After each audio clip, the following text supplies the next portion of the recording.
Alright, hello everyone, welcome back to the OC Taiko World Cup 2023.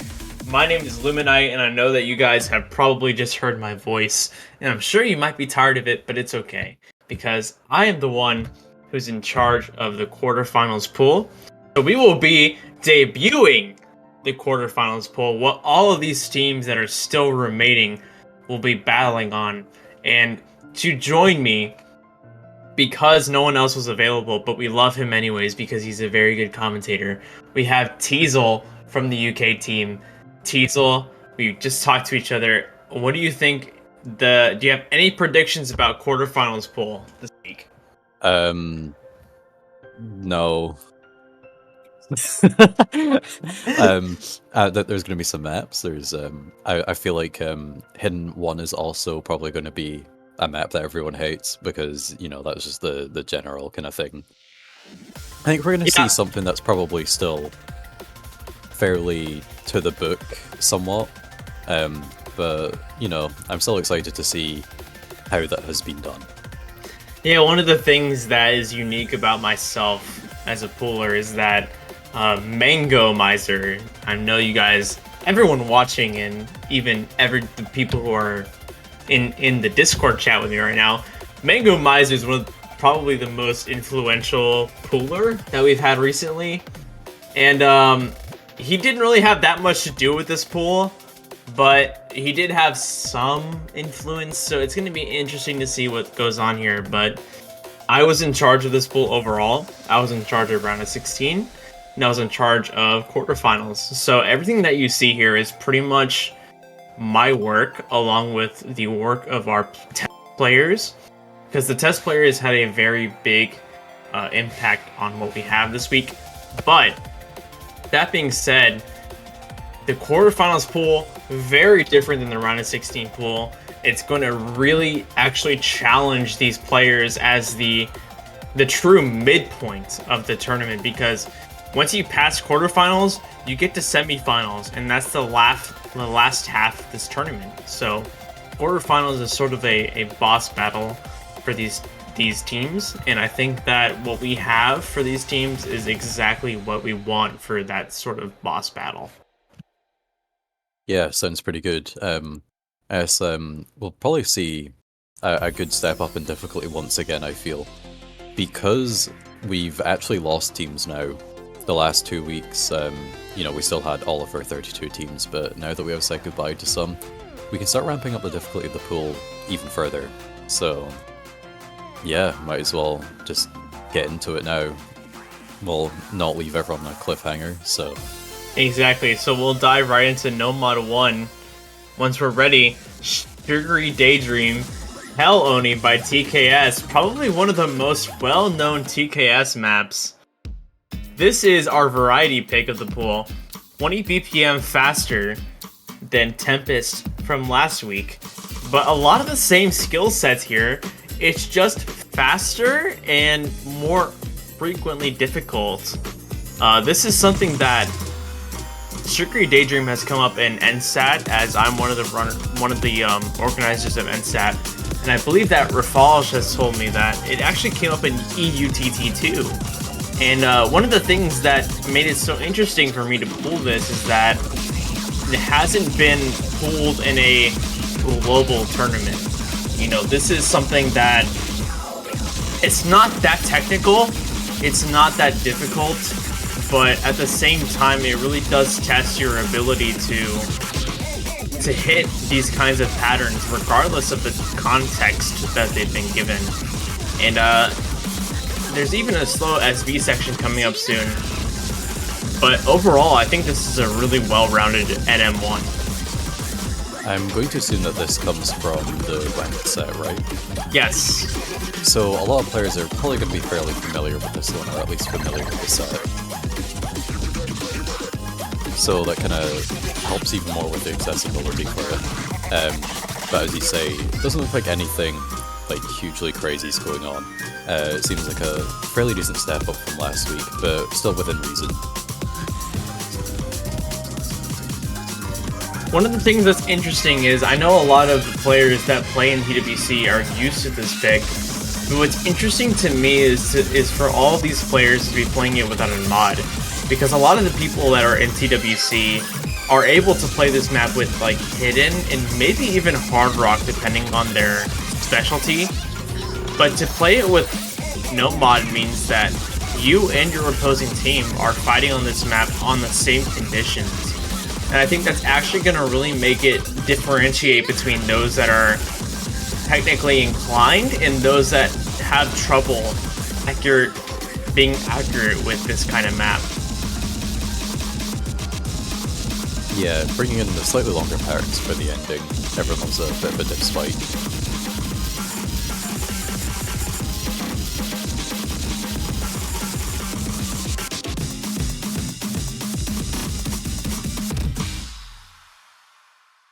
That's it for No Mod 1. Keeping things nice and tricky up until the end.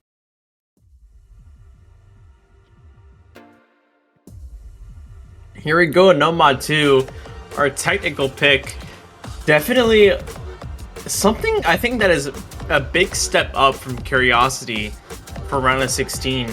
Not as much as difficulty, but more so in the snappings that are used here. You know, a lot of uncommon snappings are used for this pool, for this pick, rather, I'm sorry. And I think that's going to have a really big effect on who wants to choose this, and quite frankly, who even feels like it's worth banning. I'm also kind of liking seeing kind of the slower SV being utilized as well, because simply just making things low SV really turns it into a bit more of a reading challenge. And I'm already seeing all the different snappings coming in, and I'm already loving this pick a lot more than the previous week's one. Not that it was bad, but I think this one... Yeah, what are you saying about my mapping, Teasel? I hate it. I just actually don't like it. No, but this one looks really good so far. This is what I imagine like a tech map to more look like, personally. You know, that stream there looks quite reminiscent of our Render 32 No Mod 2 random, where it has the silly looking stream. Yeah, the snappings used in this map are honestly really varied and really uncomfortable, I think, to most players, especially since that we've decided to incorporate like 1.5 snappings and 1.9 snappings.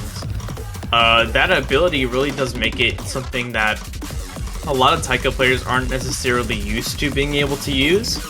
But in this specific case, I think Arrival was really able to capture the essence of the melody itself, and the ability of Arrival to really emphasize those kinds of rhythm changes really makes this pick the unique feat that it is. Yeah, this map looks really cool, and this is one I really want to see the teams picking this one. I want to see what they can do on it. And, you know, how do they react to all the crazy snappings and that. And for our next map, we have No Mod 3, and the text is too small for me to read.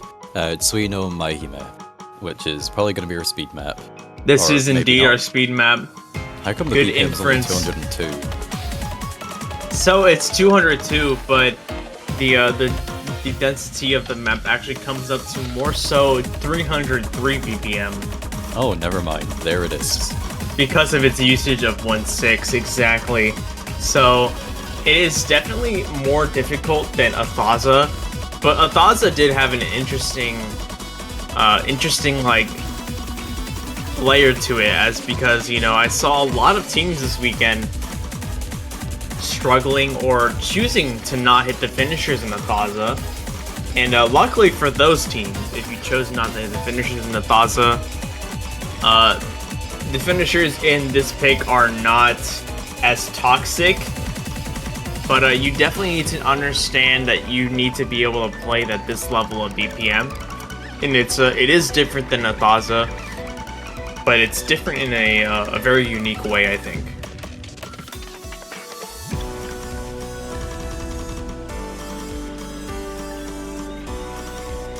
Yeah, a nice slow section towards the middle of the map, just to give the players a bit of a chance to recover, regain their stamina.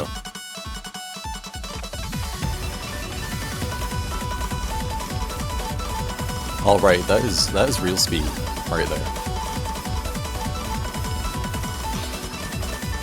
there. By the looks of it though, the patterning itself is fairly simple.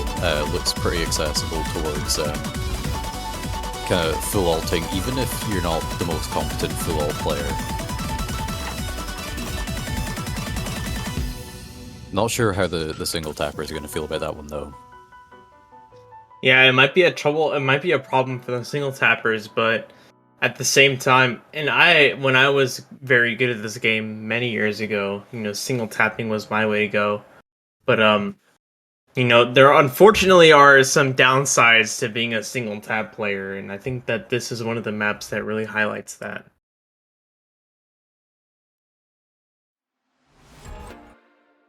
Our next map is going to be Nomad 4, which is Black Magic Blazing, mapped by U68. the legendary man himself. Exactly. This is something that I was very happy to see. And this is the first week, in fact, that we have a Nomad 5.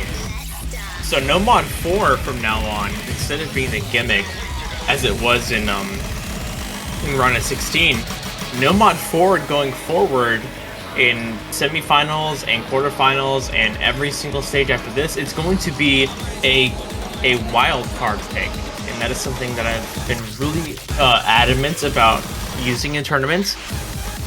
This pick is all about testing pretty much everything.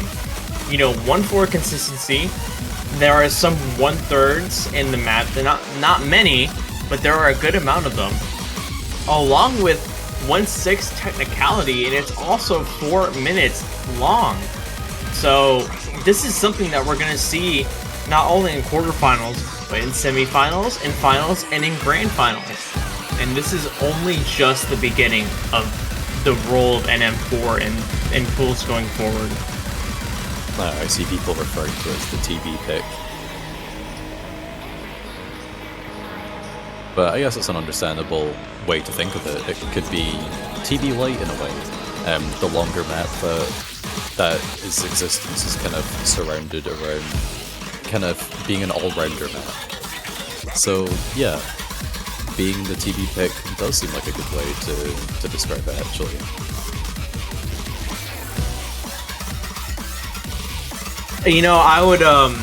I would agree with your assessment if I didn't know what the tiebreaker already was. Uh-oh.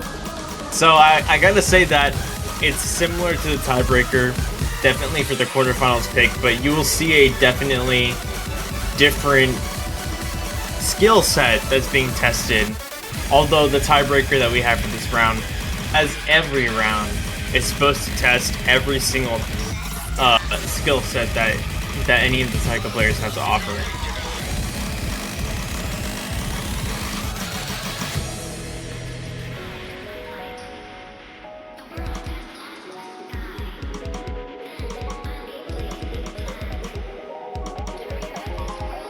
Or you have some time to show off your ghost tapping skills in a break. Time to look at the other team's scores. Look at your own team's scores. Do you feel excited? Nervous?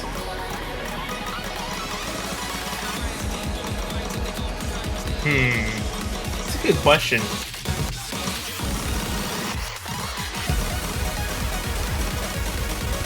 I feel like this last PI especially is actually pretty much what a lot of players that will be faced with having to use this map, assuming that they have to, is exactly sort of what they want, but there's a lot of things about this map that are very unique and very succinct about the way that they present themselves, and I think that's what's gonna make Nomad 4 either very frequently played or very frequently banned. I don't know which one is gonna be. I would have to say that I lean towards the idea that it's probably gonna be banned a good bit, because I don't think people want to play 4 minutes and 18 seconds of a map like this. But I think it creates a nice option though for the players that so want too. to play. But for the teams that want to pick a longer map, something really stamina draining, something really dense, and exactly just the map they think they can just outskill the other team on. Yeah, this is definitely something that I think is pretty comparable to what we had in round of 16 tiebreaker, but a little bit shorter and a little bit more intense. We have something totally different planned for the quarterfinals pool, but that's the end of our no mod. Well, actually, no, it's not, because for the quarterfinals we have no mod 5. No mod 5 being our gimmick pick now. Give it up for Worm Rave by Metaroon, and of course mapped by Wusungho.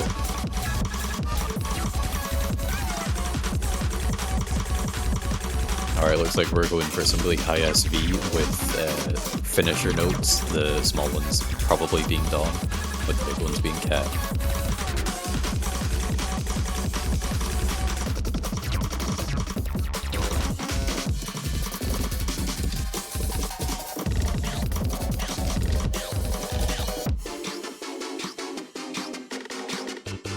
You will also notice that this is a very short map, 1 minute 41, so hopefully learning it shouldn't be too much of a task for the players. We have these spinner nodes with 4 nodes on top of those spinners. Definitely something interesting that we have not seen before thus far.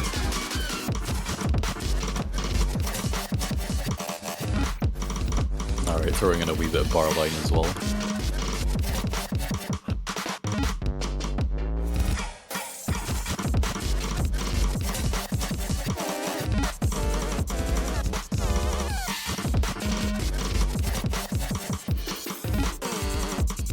Yeah, the map still looks fairly demanding, even from like a technical standpoint, and of course some memorization to round it off.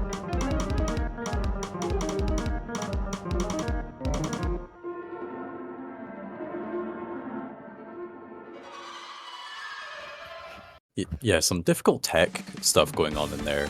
Seems like a pretty difficult map, but hopefully short length and not having too many gimmicks will make it more accessible. And we're gonna take a look at the hiddens now, if you'll take it away. Yes, of course. Well, this really decides... What this really is like the big brother to what we had in round 16.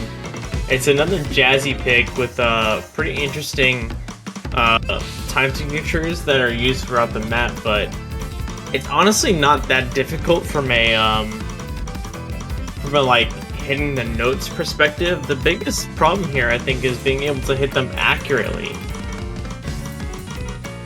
Yeah, we can see from our replayer that I'm struggling a wee bit with this one.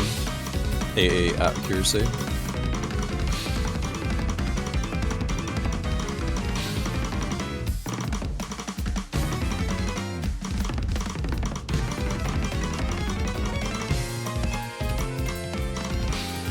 The map itself is not that difficult. There are some 1-4 sections and some pretty interesting 1-6 streams incorporating with them, but at a BPM like 164, it's not necessarily that out of the park for where we are currently. Quarterfinals is really sort of the boss battle, as I said earlier, of the people that will have to pass on semifinals and even further along than semifinals, finals and grand finals.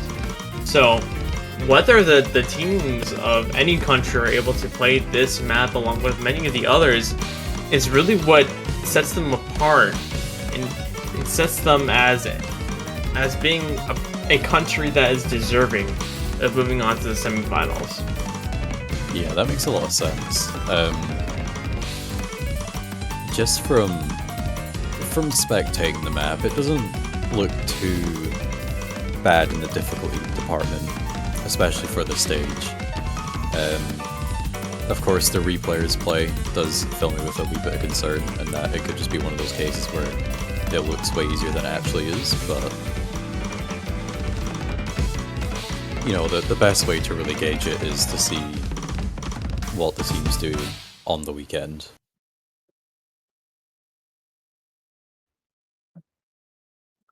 Probably one of the very few A ranks that we have, but now we move on to the hidden pool. Tiratama Breaker. This is our speed hidden, almost exactly mirroring our 2022 Taiko World Cup speed hidden. But instead, this time, it's mapped by Iron Osu. But the patterns itself are similar enough that this is exactly what I would expect this level of players to be able to hit.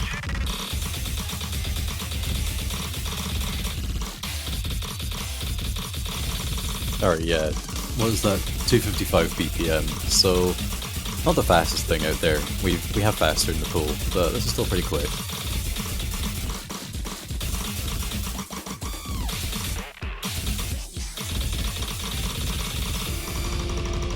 Yeah, some longer patterns as well, thrown in between some doublets as well. So definitely opportunity for players to trip up and fall, but so far it doesn't seem too bad. I think the bigger factor is just going to be, can they sort of keep up with the speed and the reading.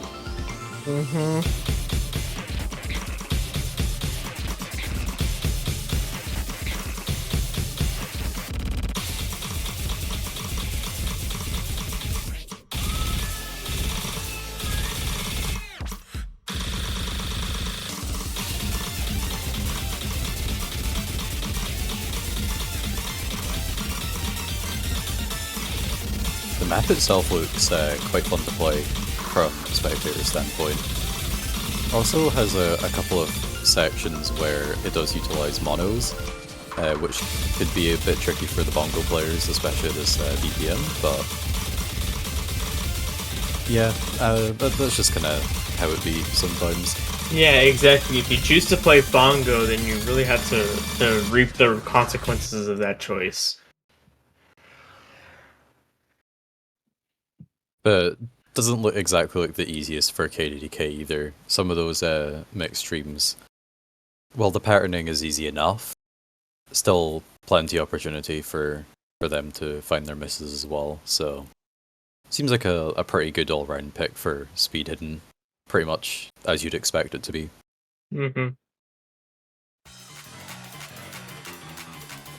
Yes, I'm very excited about Hard Rock 2. Mapped by Hirok. We have Umaboshi Chazke, Midnight Tracks Trickster. This is our accuracy-focused hard rock for the pool. It's honestly not only just a really good song, but Hirok did a great job with using patterns and snappings that make this worth the reading challenge and accuracy challenge that it is.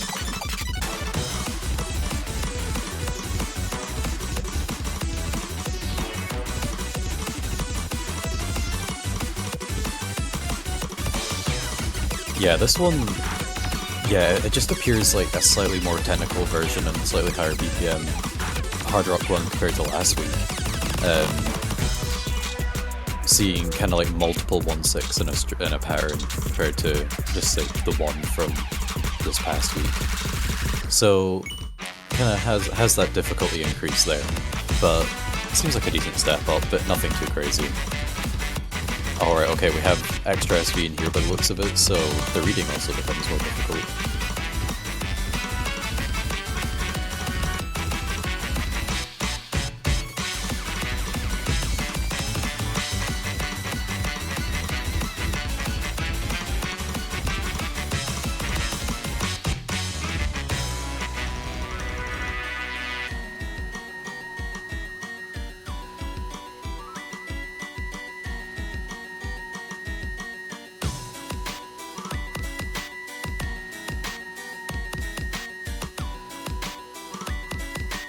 Alright, pretty chill section before the end. I'm not too sure what to expect. Alright, here's the build-up. And there was a 1/8 parent in there. Just a short triple, but it's there nonetheless. a couple more, yeah. So, especially with the SV increase as well, I'm struggling to read on the stream. I assume it'll look a bit better in game. But yeah, definitely a good step up from last week's Hard Rock one. Takes a slightly technical element and takes it a bit further, increases the SV as well, making the overall thing harder to read. And by the looks of it, the OD was also higher, so accuracy more difficult too. So we'll move on to Hard Rock 2, our speed Hard Rock, which is Countdown at 230 BPM.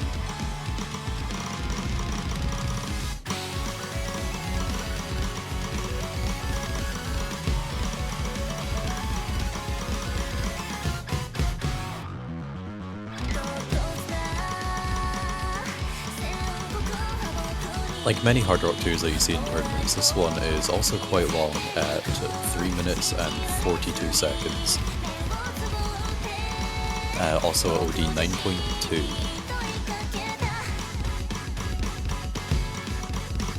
So it does appear, just off of these facts alone, that it'll probably be just kind of like, again, your typical fairly consistency based, but just kind of going more for like the reading and the stamina aspects of Hard Rock.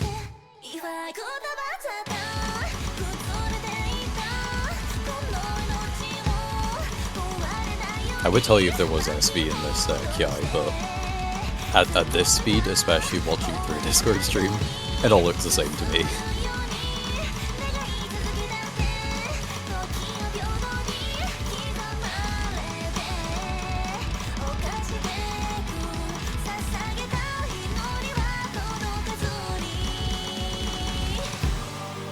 From what I can tell, the patterning itself also looks fairly simple.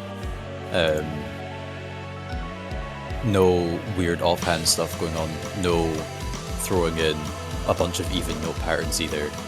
So, should be pretty comfortable around for all the players.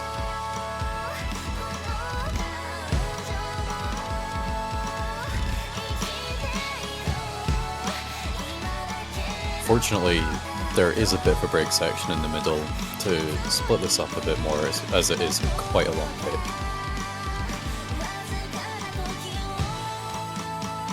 It doesn't appear like that. It's not like an actual break.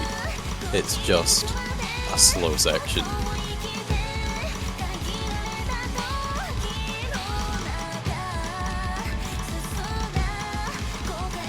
But yeah, before jumping right back into the Kiais again.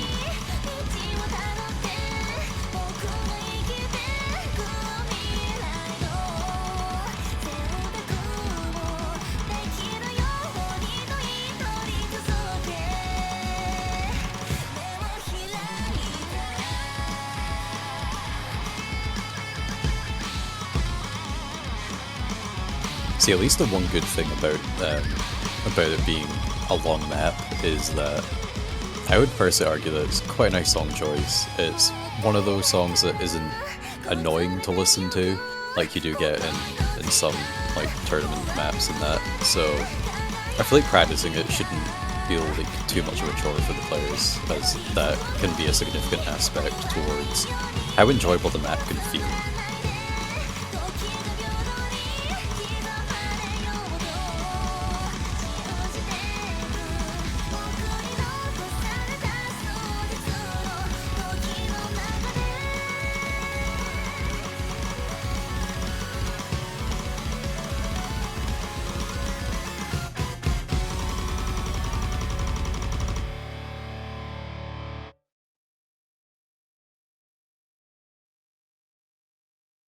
Alright, and there we go.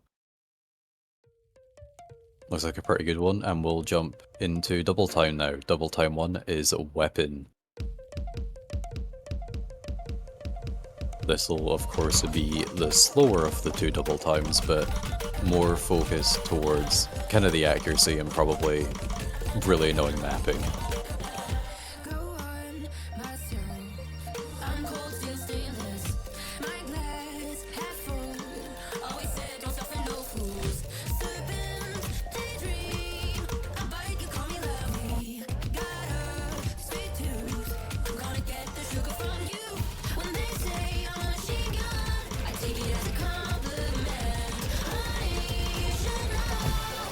relatively slow start. We're already like a third of the way through the map, and it's been pretty simple, but here's the meat of the map. Some tricky to read SV and some technical patterns as well.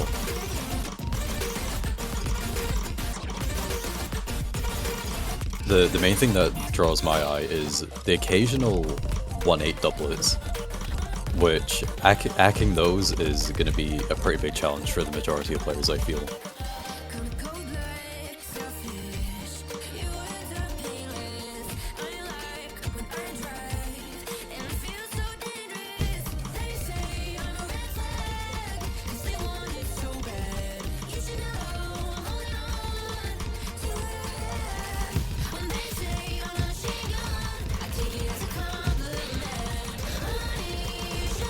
Yeah, it seems like another section where the map is just generally quite slow. It's more just the accuracy building.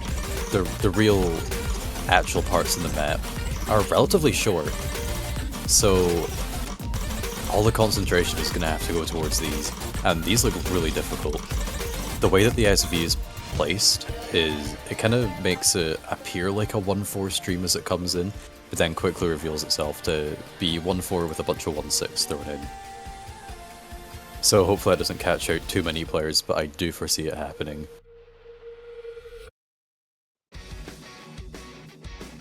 And for double time 2, we have Natsu no Owari, which is 270 BPM, so a real proper speed map once again. I'm starting off with a nice short stream.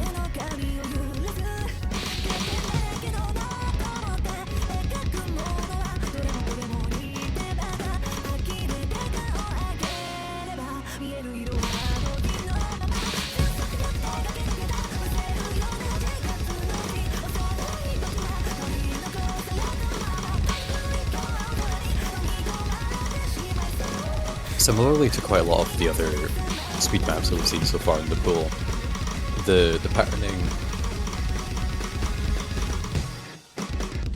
patterning itself looks pretty easy. It's more just about the factors of the speed, the stamina, and the accuracy as well at OD 9.5. The players probably will be pretty happy to see that the length is only 2 minutes and 13. So that, you know, while stamina is an important factor, it's not going to kill you. We do expect you to play at least 6 maps, so... We also did see during that KI that there was a couple of even note patterns, so that kind of has the opportunity to throw people off as well.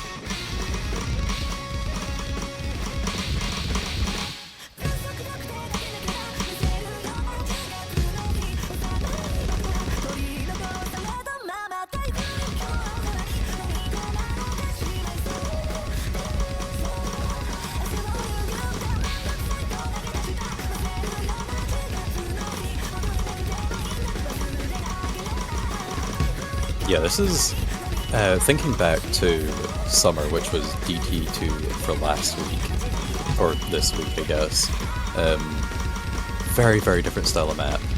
Summer played a lot more on kind of the weird even note patterns, slightly strange snappings that you wouldn't really expect for the speed sort of double time.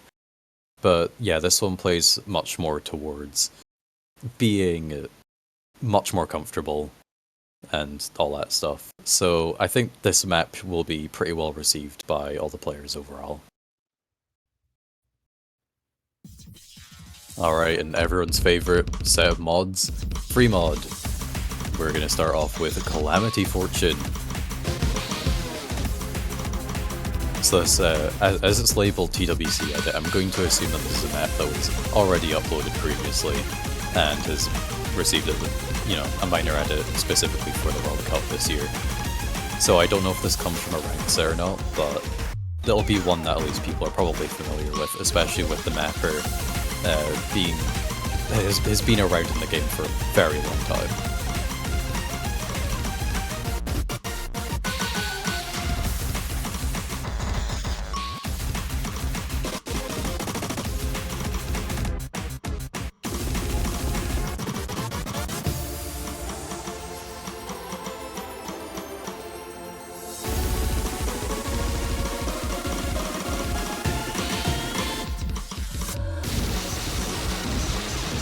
Yeah, so like taking mods into consideration, because we only see this as a no mod play. This map appears to be pretty accessible towards every mod. I don't see any kind of SVs or any particular style of patching that's kind of designed to be evil towards hidden players or evil towards hard rock players. Definitely looks like the style of map that is kind of encouraging everyone to just throw in as many mods as they possibly can.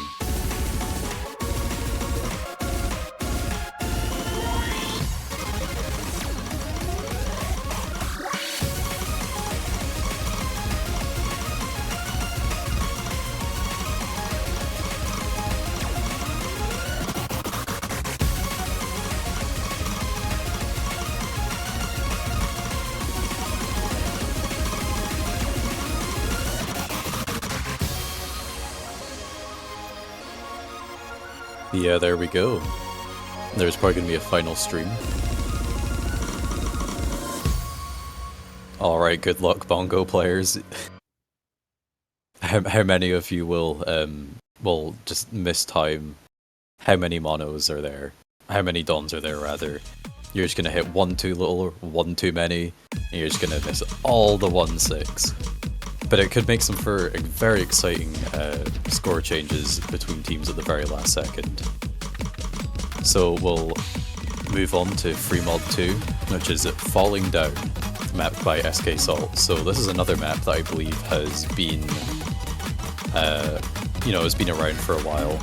This one being kind of more a doublet-inspired map, which I don't know, for some reason it's just somewhat difficult to read. I don't know if that's a skill issue on my behalf, but yeah.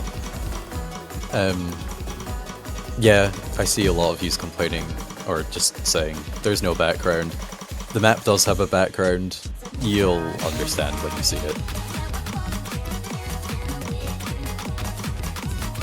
But yeah, very, very heavy leading into the swing. I would say generally, swing is a wee bit easier with hard rock. It's very easy to misread something within, especially, it's just the way that it's designed.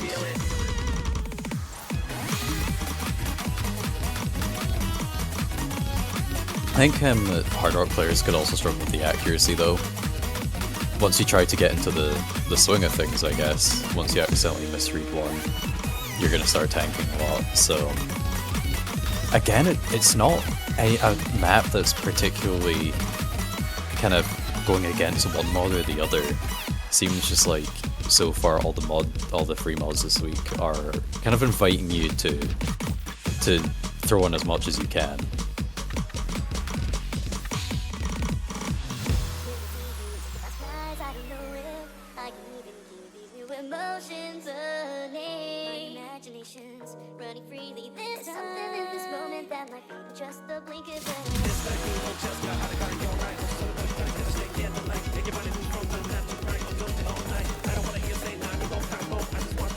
Alright, getting towards the final KI now. I don't know if we're going to be saying, I don't know if we're going to be the same stuff.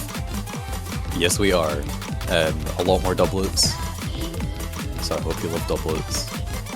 I don't. But I'm not playing, so it's not important.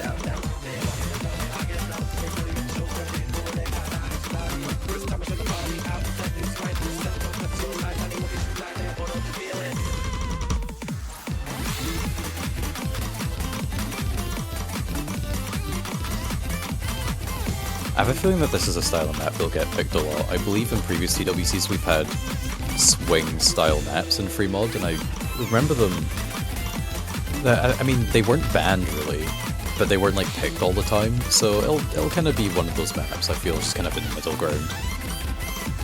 But definitely a really big change to the free mod 2 that we saw this week. A lot more accessible. And we're going to finish it off with Free Mod 3, which is Mad Piano Party 2. I believe that we had a Mad Piano Party 1 in the exact same slot in the same round last year. So it only makes sense to throw in Mad Piano Party 2, its sequel. So, if any of you remember Mad Piano Party, you'll remember that it's a map that gets faster and faster as it goes on. So, I'm expecting to see something very similar.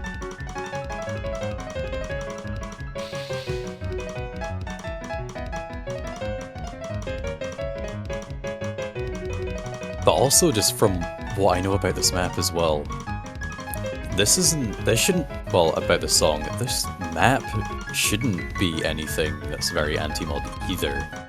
So it appears like this week, instead of kind of going for your more typical kind of okay to mod, very okay to mod, and horrible to mod, they've kind of just, the poolers have opted to go with something that is more, we want everyone just to, you know, bring out their best and use the mods as much as they can. We do have some tricky 1-6 thrown into this map, but there's probably nothing that these players can handle.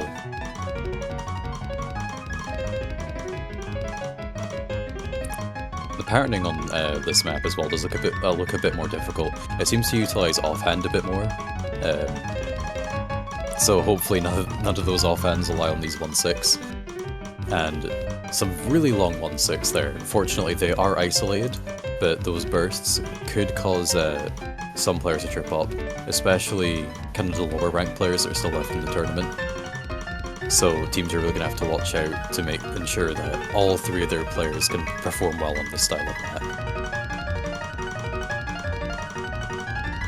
And we do end it on a really big long stream. We've seen how stream free mods have gone in the round of 32, so how will they go this week? Just be careful not to overmod. If you pick up a miss or two on that stream, it's possible you might not get back into it, and you'll be seeing 40 plus misses on the results screen. And of course, some silly finishers to round it all off. So I believe that this will be the tiebreaker. This is Escape, mapped by MegaFan.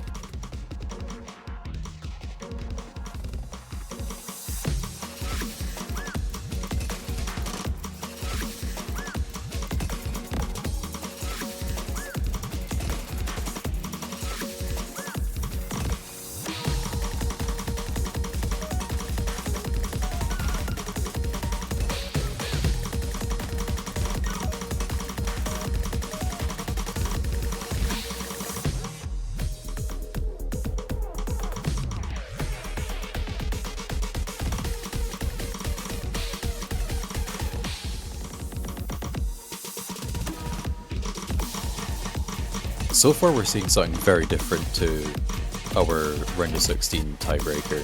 That one leaned a lot more towards kind of tech and speed. So far we're seeing more technical stuff here, but I have a suspicion that this is a map that will kind of utilize a large range of aspects of taiko playing as a whole.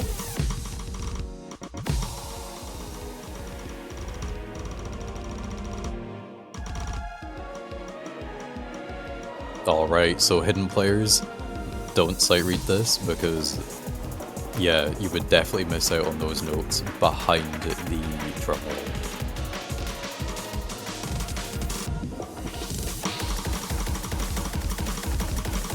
roll. Alright, we come in with a pretty high SV stream with some really tough bursts in there as well, so the hard rock players are not going to be having a good time. Some of these snaps look really difficult as well. Even if you can kind of cheese them, but you're going to lose a lot of accuracy if you do.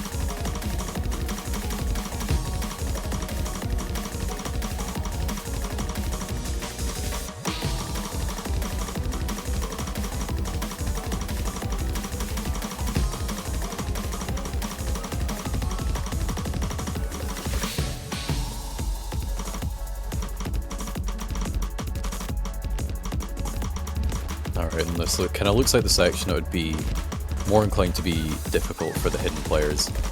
And there is the slightly slower SV stream.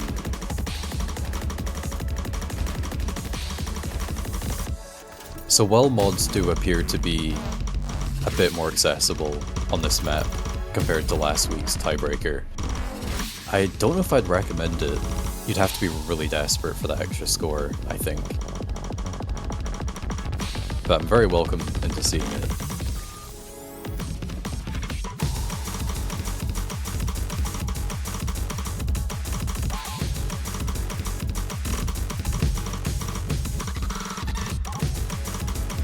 Alright, I'm kind of going to, I guess, a more consistency typical Nomad 1 style section.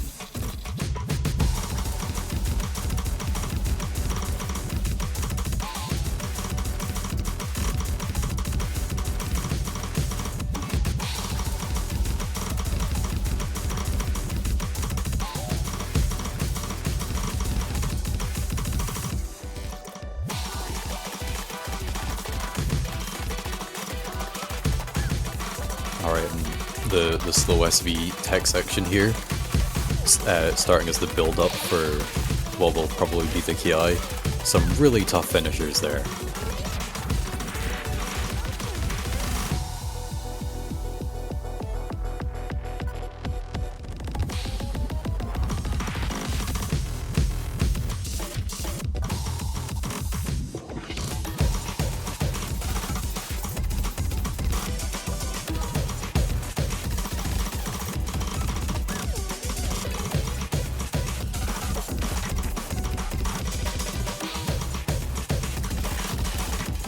Alright, and before we get into the final Ki, this is actually an OWC 2022 semi-finals original tiebreaker. So you're getting a song designed for tiebreakers as the tiebreaker. So I think that's why we're seeing something that very much fits what you would expect in the tiebreaker sort of style of formula for songs. And this is a really tough looking Ki. Has some slightly more unconventional patterns, and the SV increases a bit.